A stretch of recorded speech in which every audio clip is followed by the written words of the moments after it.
ನೋಡ್ಬೋದು ಗಿರಿರಾಜ ಕೋಳಿ ಸಾರು ರೆಡಿ ಇದೆ. ತುಂಬ ಚೆನ್ನಾಗಾಗಿದೆ. ನೋಡೋಣ ಮಾಂಸ ಎಷ್ಟು ಬೆಂದಿದೆ ಅಂತ ಹೇಳಿ. ನಮಸ್ತೆ, TRP ಇಂಡಿಯನ್ ಕಿಚನ್ಗೆ ಸ್ವಾಗತ. ಇವತ್ತು ನಾಟಿ ಸ್ಟೈಲು ಗಿರಿರಾಜ ಕೋಳಿ ಸಾರನ್ನ ತುಂಬಾನೇ ರುಚಿಕರವಾಗಿ ಯಾವ ರೀತಿ ಮಾಡೋದಂತ ಹೇಳಿ ತಿಳಿಸ್ಕೊಡ್ತೀನಿ. 3.5 ಕಿಲೋ ಆಗೋಷ್ಟು ಕೋಳಿನ ಹಾಕ್ಸಿದ್ದು, ಇದು ಸ್ವಲ್ಪ ಮಾತ್ರ ನಾನು ಚಿಕನ್ ಎತ್ತಿಟ್ಕೊಂಡಿದ್ದೀನಿ. ಇನ್ನು ಉಳಿದಿದ್ದು ಹಾಗೆ ಫ್ರಿಜ್ಜಲ್ಲಿ ಇಟ್ಟಿದ್ದೀನಿ, ನಾಳೆ ಮಾಡ್ಕೊಂಬಿಡೋಣ ಅಂತ ಹೇಳಿ. ಪೂರ್ತಿ ಹಾಕಿದ್ರೆ ಜಾಸ್ತಿ ಆಗುತ್ತೆ ಅಂತ ಹೇಳಿ ಗಿರಿರಾಜ ಕೋಳಿ ಕೋಳಿ ಇದು ಮೊಟ್ಟೆ ಇದೆ. ಇದು ಆಮೇಲೆ ಕ್ಲೀನ್ ಮಾಡ್ಕೊಂಬಿಡೋಣ. ಮೊದಲಿಗೆ ಇದೊಂದು ಸ್ವಲ್ಪ ಎತ್ತಿಟ್ಕೊಂಡಿದ್ದೀನಿ. ನೋಡಿ, ಇದೊಂದು 2 ಕಿಲೋ ಆಗೋಷ್ಟು ಇದೆ. ಇವಾಗ ನಾನು ಪಾತ್ರೆನಲ್ಲಿ ಹಾಕಿರೋದು. ಚೆನ್ನಾಗಿ ವಾಶ್ ಮಾಡ್ಕೊಂಬಿಡೋಣ. ಒಂದು 4-5 ಸತಿ ಚೆನ್ನಾಗಿ ವಾಶ್ ಮಾಡೋಣ, ಯಾಕಂದರೆ ಇದರಲ್ಲಿರೋವಂಥ ಸ್ಮೆಲ್ಲ ಹೋಗಬೇಕು.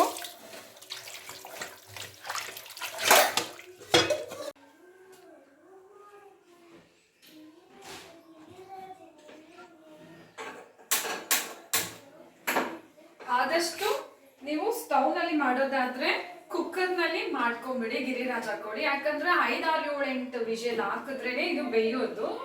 ಹಾಗಾಗಿ ಮಟನ್ ಬೆಂದಷ್ಟು ಟೈಮ್ ತಾಕುತ್ತೆ ಇದನ್ನು ಬೇಯೋದಕ್ಕೆ. ಹಾಗಾಗಿ ಪಾತ್ರೆನಲ್ಲಿ ಮಾಡೋದಕ್ಕಿಂತ ನೀವು ಕುಕ್ಕರ್ನಲ್ಲಿ ಮಾಡಿಕೊಂಡ್ರೆ ಬೇಗ ಆಗೋಗುತ್ತೆ. ಒಲೆನಲ್ಲೆಲ್ಲ ಮಾಡೋದಾದರೆ ನೀವು ಹಾಗೆ ಮಾಡ್ಕೋಬೋದು. ನೀವು ಸ್ಟವಲ್ಲಿ ಗ್ಯಾಸ್ ಸ್ಟವ್ನಲ್ಲಿ ಮಾಡೋದಾದರೆ ಕುಕ್ಕರ್ನಲ್ಲಿ ಮಾಡ್ಕೊಂಬಿಡಿ. ಇಲ್ಲಾಂದರೆ ತುಂಬ ಹೊತ್ತು ತಗೊಳುತ್ತೆ. ಏನಿಲ್ಲ ಅಂದ್ರೆ ನೀವು ಪಾತ್ರೆನಲ್ಲಿ ಬೇಯಿಸ್ಬೇಕಂದ್ರೆ 2ರಿಂದ 2.5 ಅವರ್ ತನಕ ಆಗೋಗ್ಬಿಡುತ್ತೆ. ನಿಮಗೆ ಬೇಗ ಆಗಬೇಕು, ಹಾಗೆ ಟೈಮು ಸೇವ್ ಆಗಬೇಕಂದ್ರೆ ಕುಕ್ಕರ್ನಲ್ಲಿ ಮಾಡ್ಕೊಬೋದು. ಕುಕ್ಕರ್ ಇಟ್ಟಿದ್ದೀನಿ ಮೊದಲಿಗೆ.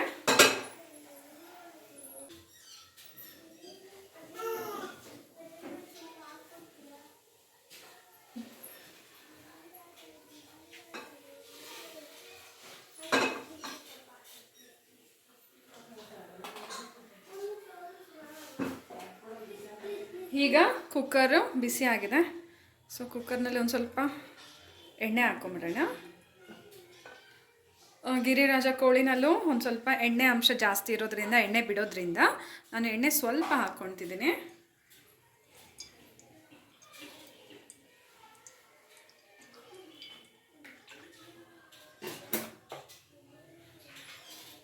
ಹಾಗೆ ಒಂದು ಸ್ವಲ್ಪ ಸೋಂಪು, ಹಾಗೆ 3 ಲವಂಗ, 1-2 ಚಕ್ಕೆನ ಹಾಕ್ಕೊಳ್ತಿದ್ದೀನಿ.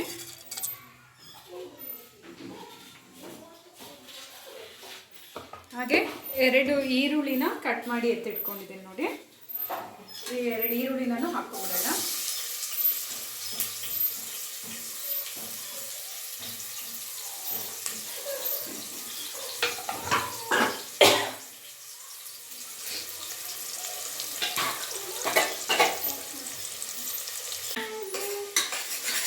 ಈರುಳ್ಳಿನ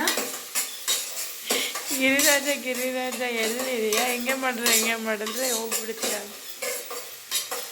ಈರುಳ್ಳಿನ ತುಂಬ ಫ್ರೈ ಆಗಬೇಕಂತ ಏನಿಲ್ಲ, ಯಾಕಂದರೆ ಮಾಂಸ ಈಗ ಇದರಲ್ಲೇ ಹಾಕಿ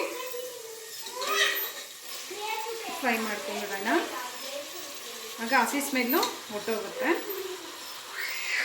ಯಾವಾಗಲೂ ನೀವು ಯಾವುದೇ ಮಾಂಸ ಹಾಕಿದ ತಕ್ಷಣ ಒಂದು ಸ್ವಲ್ಪ ಈರುಳ್ಳಿ ಎಣ್ಣೆನಲ್ಲಿ ಫ್ರೈ ಮಾಡಿದಾಗ ಹಸಿ ಸ್ಮೆಲ್ ಇರೋದಿಲ್ಲ. ಹಾಗೆ ತಕ್ಷಣ ನೀರು ಹಾಕಿದ್ರೆ ಚೆನ್ನಾಗಿರೋದಿಲ್ಲ. ಹಾಗಾಗಿ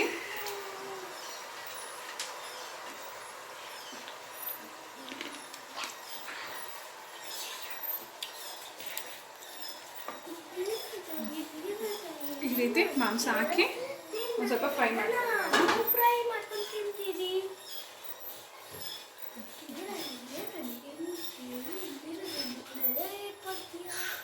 ಒಂದು ಸ್ವಲ್ಪ ಅರಿಶಿನ ಹಾಕ್ಬಿಡೋಣ.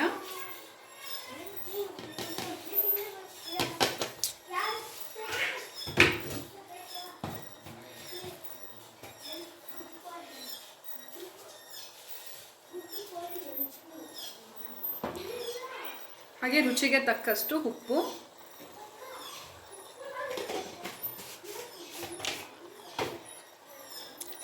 ಮಿಕ್ಸ್ ಮಾಡೋಣ. ಈಗ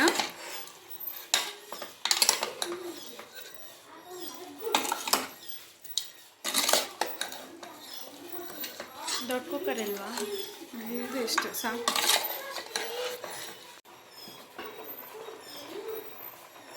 ಈಗ ಖಾರಕ್ಕೆ ಎಷ್ಟು ಬೇಕೋ ಅಷ್ಟು ಮೆಣಸಿನ ಪುಡಿ ಹಾಕ್ಕೊಂಬಿಡಿ. ಮಾಂಸದಲ್ಲೇ ಒಂದು ಸ್ವಲ್ಪ ಮೆಣಸಿನ ಪುಡಿ ಹಾಕೋದ್ರಿಂದ ನಾವು ಬೇಯಕ್ಕೆ ಹಾಕುವಾಗ ಚೆನ್ನಾಗೆ ಖಾರ ಹಿಡಿತದೆ.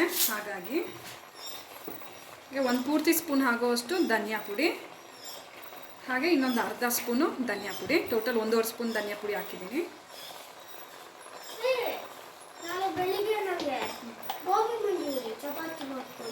ಓಕೆ.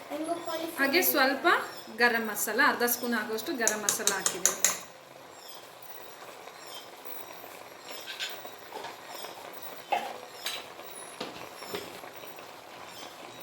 ಈಗ ಮಿಕ್ಸ್ ಮಾಡ್ಕೊಂಬಿಡೋಣ.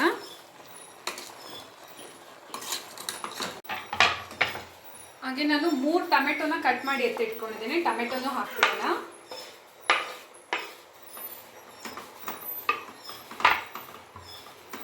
ಇವಾಗಲೇ ಟೊಮೆಟೊ ಹಾಕೋದ್ರಿಂದ ಚೆನ್ನಾಗಿ ಬೆಂದೋಗುತ್ತೆ. ನಾವು ಕುಕ್ಕರ್ ವಿಷಲು ಒಂದು 8 ವಿಷಲ್ ಆದರೂ ನಾನು ಬಿಡ್ತೀನಿ. ಹಾಗಾಗಿ ಟೊಮೆಟೊನ ಇವಾಗಲೇ ಹಾಕ್ಕೊಳ್ತಾ ಇದ್ದೀನಿ. ರುಬ್ಬಕ್ಕೆ ನಾನು ಟೊಮೆಟೊ ಹಾಕೋದಿಲ್ಲ.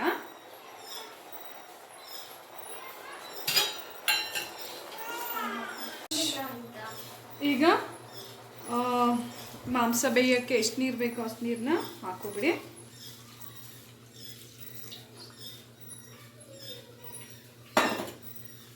ಈಗ ಕುಕ್ಕರ್ ಮುಚ್ಚಳ ಮುಚ್ಚಿ ವಿಷಲ್ ಬರೋಕ್ಕೆ ಇಟ್ಬಿಡೋಣ. ಈಗ ಕುಕ್ಕರ್ ಮುಚ್ಚಳ ಮುಚ್ತಾ ಇದ್ದೀನಿ. ಹಾಗೆ ವಿಷಲ್ ಹಾಕಿ ಒಂದು 8 ವಿಷಲ್ ಬಂದಮೇಲೆ ಸ್ಟವ್ನ ಆಫ್ ಮಾಡ್ಕೊಬಿಡೋಣ. ಇರೇ ನಿಮ್ಮಮ್ಮ ಹೇಳ್ತಾಳೆ, ಅವಾಗ ಮಾಡ್ತೀನಿ. ಈಗ ಕುಕ್ಕರ್ ವಿಷಲ್ ಆಗಿದೆ.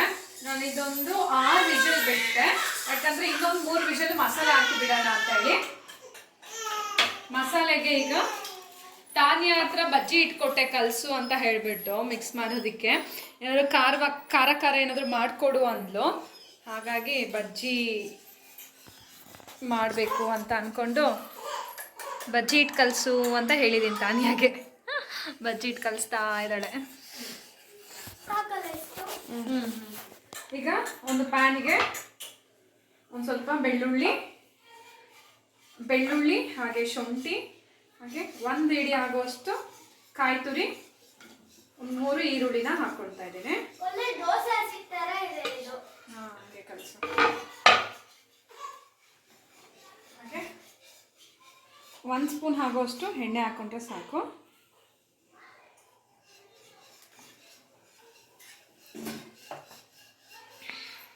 ಹಾಗೆ ಮಸಾಲೆ ಐಟಮ್ಸು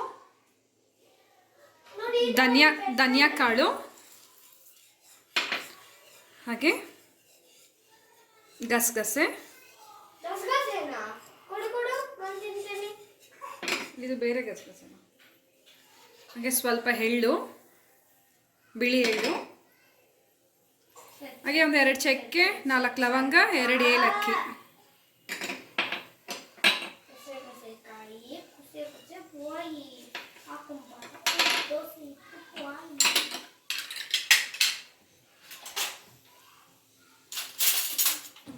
ಈಗ ಹಸಿ ಸ್ಮೆಲ್ ಹೋಗೋ ತನಕ ಚೆನ್ನಾಗಿ ಹುರ್ಕೊಂಬಿಡೋಣ.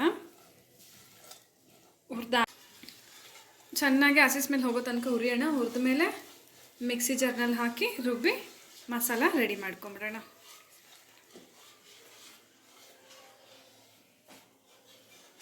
ಈ ರೀತಿ ಮಸಾಲ ಮಾಡೋದ್ರಿಂದ ನಮಗೆ ಗಿರಿರಾಜ ಕೋಳಿ ಸಾರು ತುಂಬಾ ರುಚಿಕರವಾಗಿರುತ್ತೆ.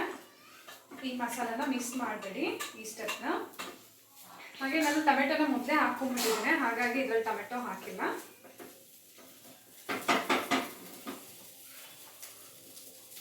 ನಾವು ಹುರಿದು ಎತ್ತಿಟ್ಕೊಂಡಿರೋಂಥ ತೆಂಗಿನಕಾಯಿ, ಈರುಳ್ಳಿ ಹಾಗೆ ಎಲ್ಲ ಮಸಾಲೆ ಐಟಮ್ನ ಹಾರದ ಮೇಲೆ ಮಿಕ್ಸಿ ಜಾರ್ನಲ್ಲಿ ಹಾಕ್ಕೊಬಿಡೋಣ.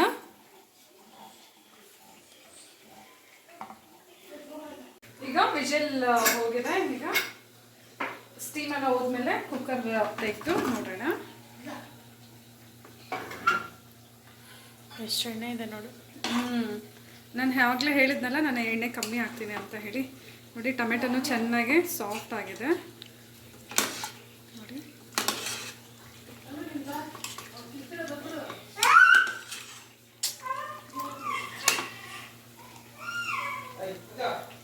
ಈಗ ಒಂದು ಸ್ವಲ್ಪ ಬೆಂದಿರುತ್ತೆ, ಪೂರ್ತಿ 100% ಬೆಂದಿರಲ್ಲ. ನಾನು ಬಿಟ್ಟಿದ್ದು ಬರೀ 6 ವಿಷಲ್ ಅಷ್ಟೇ. ಮಸಾಲ ಹಾಕಿ ಇನ್ನೊಂದು ಸ್ವಲ್ಪ ಹೊತ್ತು ಬಿಡೋಣ ಅಂತ ಹೇಳಿ. ನೋಡಿ ಇನ್ನೂ ಎಷ್ಟು ಗಟ್ಟಿಯಾಗಿದೆ ಅಂತ ಹೇಳಿ ಮಾಂಸ. ಈಗ ಅಲ್ಲಿ ಪೂರ್ತಿ ಮಸಾಲ ಎಲ್ಲ ಹಾಕಿ ಇನ್ನೊಂದು 2 ವಿಷಲ್ ಬಿಡೋಣ.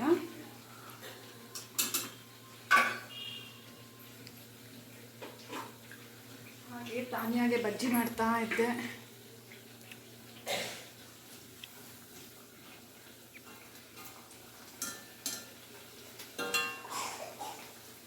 ಅವಳು ಖಾರ ಕಡಿಮೆ ತಿನ್ನೋದು, ಹಾಗಾಗಿ ಖಾರ ಜಾಸ್ತಿ ಹಾಕಲಿಲ್ಲ.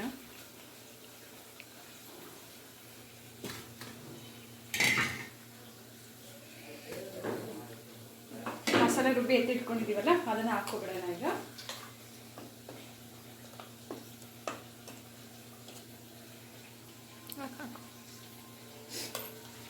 ಈಗ ಮಸಾಲೆ ಹಾಕ್ತಾ ಇದ್ದೀನಿ.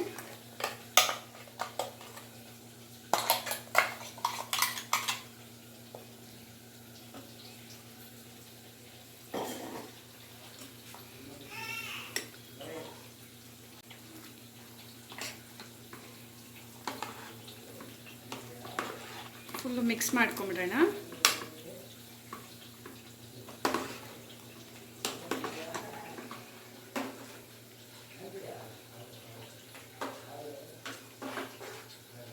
ಈಗ ಒಂದು ಸ್ವಲ್ಪ ಮಿಕ್ಸಿ ಜಾರ್ಗೆ ಸ್ವಲ್ಪ ನೀರು ಹಾಕಿ ಹಾಕ್ಕೊಳ್ತಾ ಇದ್ದೀನಿ. ಯಾಕಂದರೆ ಮೊದಲೇ ನಾನು ನೀರು ಹಾಕಿದ್ದೀನಿ, ನೋಡ್ಬೋದು. ನಿಮಗೆ ಸಾರು ತಿಕ್ನೆಸ್ ಎಷ್ಟು ಬೇಕೋ ಅಷ್ಟು ನೋಡಿ ಹಾಕೊಳ್ಳಿ. ತುಂಬ ತೆಳು ಇದ್ದರೆ ಚೆನ್ನಾಗಿರೋದಿಲ್ಲ, ಹಾಗಾಗಿ ಸ್ವಲ್ಪ ಚಿಕನ್ ಮಸಾಲನ ಹಾಕ್ಕೊಳ್ತಾ ಇದ್ದೀನಿ.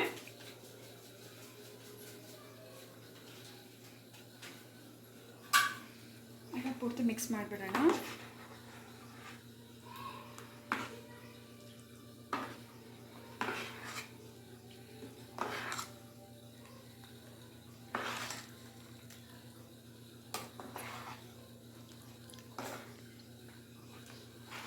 ಈಗ ಕುಕ್ಕರ್ ಮುಚ್ಚಳ ಮುಚ್ಚಿ ಇನ್ನೊಂದು 3 ವಿಷಲ್ ಆಗಲಿ ಅಥವಾ 4 ವಿಷಲ್ ಬಿಡಿ. ಚೆನ್ನಾಗೆ ಮಾಂಸ ಬೇಯಬೇಕು, ಹಾಗಾಗಿ ನಿಮ್ಮ ಕುಕ್ಕರ್ ಯಾವ ರೀತಿ ಇದೆ ಅಂತ ನೋಡಿಕೊಂಡು ವಿಷಲ್ ಬಿಡಿ. ಈಗ ಲಾಸ್ಟಲ್ಲಿ ಒಂದು ಸ್ವಲ್ಪ ಕೊತ್ತಂಬರಿ ಸೊಪ್ಪನ್ನ ಹಾಕ್ಕೊಳ್ತಿದ್ದೀನಿ.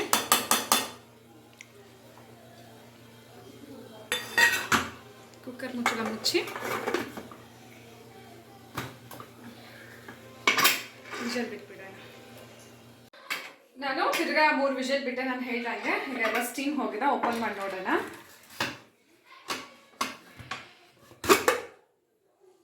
ನೋಡ್ಬೋದು, ಗಿರಿರಾಜ ಕೋಳಿ ಸಾರು ರೆಡಿ ಇದೆ. ತುಂಬ ಚೆನ್ನಾಗಾಗಿದೆ. ನೋಡೋಣ ಮಾಂಸ ಎಷ್ಟು ಬೆಂದಿದೆ ಅಂತ ಹೇಳಿ. ಪೂರ್ತಿ ಬೆಂದಿರಬೇಕೀಗ. ನೋಡಿ, ಇಲ್ಲಿ ಒಂದು ಪ್ಲೇಟಲ್ಲಿ ಹಾಕಿ ತೋರಿಸೋಣ. ಈಗ ಜಸ್ಟ್ ಟೇಸ್ಟ್ ಮಾಡೋಣ ಅಂತ ಒಂದು ಸ್ವಲ್ಪ 2 ಪೀಸು ಅದ್ರ ಮೇಲೆ ಒಂದು ಸ್ವಲ್ಪ ಗ್ರೇವಿ ಹಾಕ್ಕೊಂಡಿದ್ದೇನೆ. ನೋಡಿ ಎಷ್ಟು ಕ್ಲೀನಾಗಿ ಬೆಂದಿದೆ ಅಂತ ಹೇಳಿ.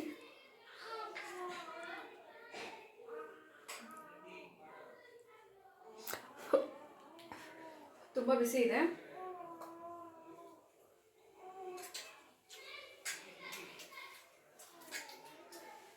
ಸಕ್ಕತ್ತಾಗಿದೆ, ಸಾಫ್ಟ್ ಆಗಿದೆ ಮಾಂಸ, ಚೆನ್ನಾಗಿ ಬಂದಿದೆ. ಈಗ ಸಾರು ಆಯ್ತಲ್ಲ, ನಾನು ಆಗಲೇ ಹೇಳಿದ್ನಲ್ಲ, ಇದು ಒಂದು ಸ್ವಲ್ಪ ಲಿವರು ಹಾಗೆ ಮೊಟ್ಟೆ ಸಪ್ರೇಟಾಗಿ ಎತ್ತಿಟ್ಕೊಂಡಿದ್ದೀನಿ. ಲಿವರು ಹಾಗೆ ಕೋಳಿ ಮೊಟ್ಟೆಗಳಿದೆ ಇದರಲ್ಲಿ, ನೋಡ್ಬೋದು. ಗಿರಿರಾಜ ಕೋಳಿ ಮೊಟ್ಟೆಗಳು. ಅದನ್ನ ಬೇಯಕ್ಕೆ ನಾನೀಗ ಇದ್ರಲ್ಲಿರೋ ಅಂತ ಸಾರನ್ನೇ ಹಾಕ್ಕೊಳ್ತಾ ಇದ್ದೀನಿ. ಇದನ್ನ ಹಾಕಿ 1 ವಿಷಲ್ ಬಿಡ್ತೇನೆ. ಯಾಕಂದ್ರೆ ಇದರಲ್ಲೇ ಹಾಕಿದ್ದಿದ್ರೆ ನಾನು ಇದಕ್ಕೆ 8 ವಿಷಲ್ ತನಕ ಬಿಟ್ಟಿದ್ದೀನಿ, ಹಾಗಾಗಿ ತುಂಬ ಬೆಂದೋಗ್ತಾ ಇತ್ತು. ಹಾಗಾಗಿ ಇದಕ್ಕೆ ಮಾತ್ರ ಇದರಲ್ಲಿರೋ ಅಂತ ಒಂದು ಸ್ವಲ್ಪ ಗ್ರೇವಿನ ಹಾಕಿ 1 ವಿಷಲ್ ಬಿಟ್ಬಿಡೋಣ. ಚೆನ್ನಾಗಿ ಬೆಂದೋಗುತ್ತೆ. ಒಂದೇ ಸಾಂಬಾರಲ್ಲಿ 2 ರೆಸಿಪಿ. ಏನು ಬಂಗಾರ, ಏನು ಬಂಗಾರ?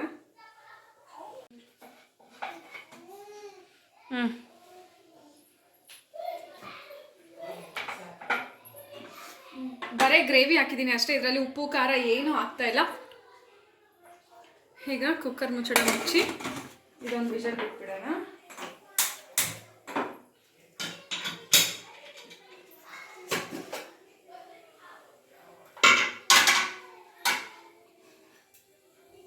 ನಾಟಿ ಕೋಳಿ ಗಿರಿರಾಜ ಸಾರು ರೆಡಿ ಇದೆ ನೋಡಿ. ಘಮ ಘಮ ಅಂತ ಸೂಪರ್ ಆಗಿದೆ. ಬಿಸಿ ಬಿಸಿ ಮುದ್ದೆಗೆ, ಅನ್ನಕ್ಕೆ ತುಂಬಾನೇ ಚೆನ್ನಾಗಿರುತ್ತೆ, ಚಪಾತಿಗೆಲ್ಲ.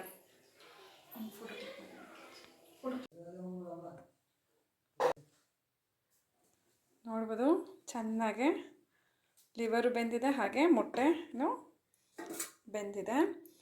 ಸೊ ನೋಡಿದ್ರಲ್ಲ ಎಷ್ಟು ಸುಲಭವಾಗಿ ಗಿರಿರಾಜ ನಾಟಿ ಕೋಳಿ ಸಾರನ್ನ ಮಾಡ್ಕೋಬೋದು ಅಂತ ಹೇಳಿ.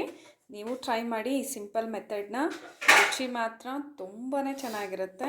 ಇನ್ನು ಈಸಿ ರೆಸಿಪೀಸ್ಗಾಗಿ ಈಗಲೇ ಚಾನಲ್ನ ಸಬ್ಸ್ಕ್ರೈಬ್ ಮಾಡ್ಕೊಬಿಡಿ. ನಾನು ವಿಡಿಯೋ ಅಪ್ಲೋಡ್ ಮಾಡಿದ ತಕ್ಷಣ ನಿಮಗೆ ನೋಟಿಫಿಕೇಷನ್ಸ್ ಬರುತ್ತೆ, ಮೊದಲಿಗೆ ನೀವು ಆ ವಿಡಿಯೋಸ್ನ ನೋಡ್ಕೋಬೋದು. Thank you, bye.